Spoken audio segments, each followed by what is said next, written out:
जी साथियों, राम राम नमस्कार। उम्मीद करता हूँ आप सभी बहुत ही बढ़िया होंगे। एयरफोर्स की तरफ से बहुत ही बढ़िया वैकेंसी 10th पास कैंडिडेट के लिए आ चुके हैं, जिसका नोटिफिकेशन भी रिलीज हो गया है। पूरी जानकारी मैं देने वाला हूँ और आप सभी को बता दें इसके फॉर्म भी स्टार्ट हो चुके हैं, तो ऑल ओवर इंडिया से कोई भी कैंडिडेट अप्लाई कर पाएगा। मैं पूरी जानकारी इस वीडियो में आप सभी को दे दूंगा, बस वीडियो को लास्ट तक देख लेना। वीडियो पसंद आए तो वीडियो कर देना लाइक और शेयर, और चैनल को कर लेना सब्सक्राइब, ताकि फ्यूचर में आने वाली हर एक अपडेट का नोटिफिकेशन आपको सबसे पहले मिलता रहे। आगे बढ़ने से पहले मैं आप सभी को बता दूं कि अच्छी बात यह है कि इसमें बहुत कम फॉर्म अप्लाई होते हैं। उसका रीजन ये है कि इसके जो फॉर्म भरे जाते हैं वो ऑफलाइन फॉर्म भरे जाते हैं, और इसी की वजह से इसके बहुत कम फॉर्म अप्लाई होते हैं।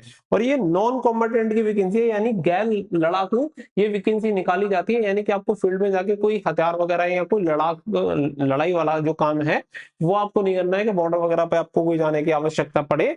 तो ऐसे समझ सकते हो एक तरह से सिविलियन जैसी वैकेंसी आप सभी के लिए इंडियन एयरफोर्स की तरफ से निकाली गई है, जिसमें नंबर ऑफ वैकेंसी लगभग आपको 1158 देखने के लिए मिल जाएंगे। और इस बार आपकी एज में भी छूट आप सभी को दी गई है, क्योंकि आप सभी को बताएं कि अग्निवीर में एज क्राइटेरिया बढ़ गया है, 21 साल से 22 साल हो गया है। तो सेम इसी तरीके से यहाँ पे भी 21 साल को बढ़ा के 22 साल कर दिया है। आगे बढ़ते हैं तो सबसे पहले आप सभी को बता दें कि इसका जो एडवर्टीजमेंट है वो आप सभी को न्यूज़पेपर में भी देखने के लिए मिल गया है। साथ ही में अगर मैं बात करूं इसकी ऑफिशियल नोटिफिकेशन के बारे में, तो ये इसकी पूरी इंफॉर्मेशन है, जो कि इनटेक होने वाला है 2027 का फर्स्ट। आप सभी को पता है फरवरी में जो वैकेंसी आई थी वो 2026 का इंटेक सेकंड था।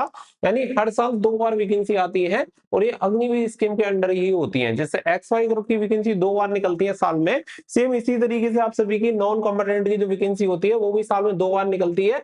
और ये जुलाई, ये 2027 का पहला इंटेक है। अगर यहाँ पे हम बात करें तो यहाँ पे आप सभी को बाकी की पूरी इंफॉर्मेशन दी गई है, इंट्रोडक्शन वगैरह यहाँ पे आप सभी को दिया गया है। अग्निवीर नॉन कॉम्बेटेंट इंटेक 2027 का दे रखा है यहाँ पे। और इसकी जो लास्ट डेट रहेगी वो लास्ट डेट आप सभी की रहेगी 17 अगस्त 2026। तो 17 अगस्त 2026 से पहले आप इसके लिए अप्लाई कर सकते हैं। अगर मैं बात करूं यहाँ पे एज क्राइटेरिया, तो डेट ऑफ बर्थ जो ब्लॉक आप सभी का रहेगा वो सेम आपका अग्निवीर की तरह रहेगा। 1 जुलाई सन 2005 से लेके 1 जनवरी सन 2010 के बीच में अगर आपका जन्म हुआ है तो आप इसके लिए आवेदन कर सकते हैं। दोनों डेट आपकी इसमें इंक्लूड रहेंगी। यानी कि अगर आपका जन्म 1 जुलाई सन 2005 को हुआ है तब भी अप्लाई कर पाओगे, और 1 जनवरी सन 2010 को हुआ है तब भी आप इसके लिए अप्लाई कर पाओगे। यानी कि अब जो एज क्राइटेरिया है, मैक्सिमम एज लिमिट यहाँ पे आप देख सकते हो, मैक्सिमम जो एज लिमिट है वो हो चुकी है 22 साल। पहले जो आपकी थी 21 साल, वो बढ़ा के हो गई है 22 साल। मैरिटल स्टेटस यहाँ पे बताया गया है कि ओनली अनमैरिड मेल कैंडिडेट ही इसके लिए एलिजिबल होंगे। तो कोई भी फीमेल कैंडिडेट इसके लिए अप्लाई नहीं कर सकती है। साथ ही में अगर कोई भी मेल कैंडिडेट जिसकी शादी हो चुकी है वो भी अप्लाई नहीं कर पाएगा। ओनली अनमैरिड मेल कैंडिडेट ही इसके लिए फॉर्म अप्लाई कर सकते हैं। यहाँ पे इसके अलावा जो अग्निवीर की स्कीम है वो इस पे अप्लाई होती है। एजुकेशन क्वालिफिकेशन की अगर मैं बात करूं, यानी कि योग्यता क्या होनी चाहिए, तो मैट्रिकुलेशन होना चाहिए, यानी कि 10वीं पास आप होने चाहिए।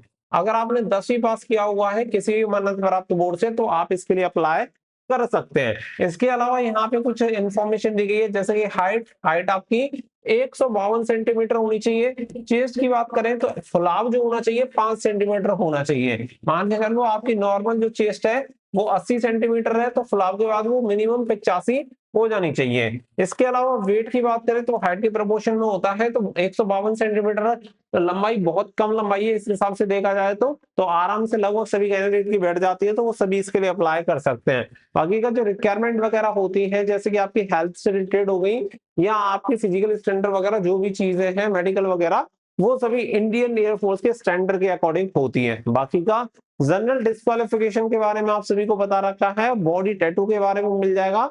सिक कैंडिडेट के लिए अलग क्राइटेरिया है। यहाँ पे अगर मैं जॉब प्रोफाइल की बात करूं तो जॉब प्रोफाइल आप देख लो, एक आपकी हॉस्पिटलिटी स्ट्रीम होती है और एक की हाउसकीपिंग की स्ट्रीम होती है। अब हाउसकीपिंग में क्या काम आता है और हॉस्पिटलिटी में क्या काम आता है वो यहाँ पे देख लो कि यहाँ पे खाना वगैरह, किचन वगैरह, कुकिंग वगैरह से जो रिलेटेड काम होगा वो हॉस्पिटलिटी स्ट्रीम में होता है।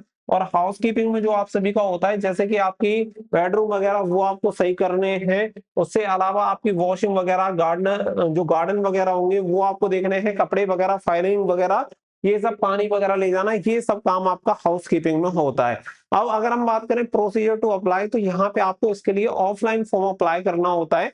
ऑफलाइन फॉर्म आपको भर के भेजना है। ऑफलाइन फॉर्म कहाँ मिलेगा वो भी मैं वीडियो के लास्ट में आप सभी को बता दूंगा, तो लास्ट तक आप बने रहो। तो यहाँ पे ये चीज क्लियर रखना कि ऑनलाइन फॉर्म अप्लाई नहीं कर पाओगे, ऑफलाइन ही आपको फॉर्म अप्लाई करना है। ऑफलाइन फॉर्म भरना होता है, फिर आपको जो आपका एड्रेस है जिस पे आप भेजना चाहते हैं, जो वैकेंसी है, वो वैकेंसी आपको स्ट्रीम के अकॉर्डिंग देखने के लिए मिल जाएंगी। पोस्टल एड्रेस आप सभी को दिया गया है, कौन से प्लेस से भेजना है, कहाँ पे ये जाएगा, वो सभी एड्रेस यहाँ पे जितने भी इनके हेडक्वार्टर है उसके अकॉर्डिंग आप सभी को एड्रेस दिया हुआ है। तो अपनी वैकेंसी के अकॉर्डिंग आप इस एड्रेस पे भेज सकते हैं, सभी इंफॉर्मेशन आप सभी को देखने के लिए मिल जाएगी।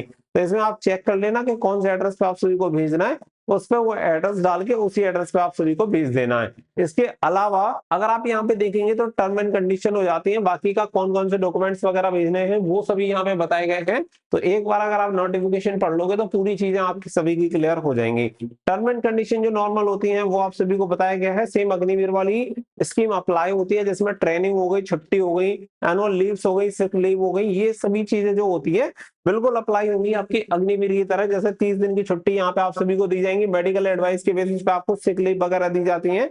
और यहाँ पे भत्ते वगैरह कितने मिलेंगे वो भी सेम आप सभी के अग्निवीर स्कीम वाले ही रहेंगे। जैसे पहली साल 30,000, दूसरी साल 33,000, तीसरी साल 36,500, चौथी साल आपके 40,000। तो सेम उसी तरीके से जो आपकी सैलरी होती है वो इंक्रीज होती है। और यहाँ पे 10 लाख रुपए लगभग आपके सेवा निधि पैकेज से लास्ट में आपको जो अमाउंट होता है वो यहाँ पे मिलता है। तो ये सभी यहाँ पे मेडिकल फैसिलिटीज, सीएसडी फैसिलिटीज वगैरह जो होंगी वो सभी यहाँ पे आप सभी को बता दी गई है। साथ ही में अग्निवीर स्किल सर्टिफिकेट भी आप सभी को दिया जाता है जब आपका पूरा पीरियड हो जाता है, यानी कि जब आपको रिटायरमेंट दिया जाता है उसके टाइम पे। अब यहाँ पे बताया गया है सीक्वेंस ऑफ एग्जामिनेशन। तो देखो आप सभी को सबसे पहले डॉक्यूमेंट्स वगैरह के बारे में क्लियर रहेगा कि यहाँ पे आपका जो डॉक्यूमेंट्स वगैरह होंगे वो आप सभी के क्या होने चाहिए। इसके अलावा यहाँ पे फेज 1 जो आप सभी का होता है वो होता है written examination.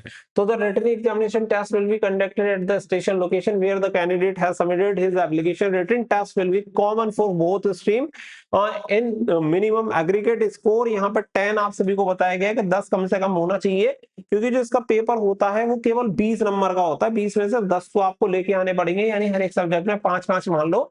General English 10th level का रहेगा, 10 मार्क्स का रहेगा। जनरल नॉलेज रहेगी 10th स्टैंडर्ड की, वो भी 10 मार्क्स की। टोटल मिला के 20 नंबर का ही आपका पेपर होता है। तो ये बहुत ही आसान सा पेपर आप सभी का रहेगा। साथ ही में जब आप इसे क्वालिफाई कर लोगे, क्वालिफाई करने के बाद सेकंड स्टेज में आपका फिजिकल फिटनेस टेस्ट यानी कि पीएफटी होता है।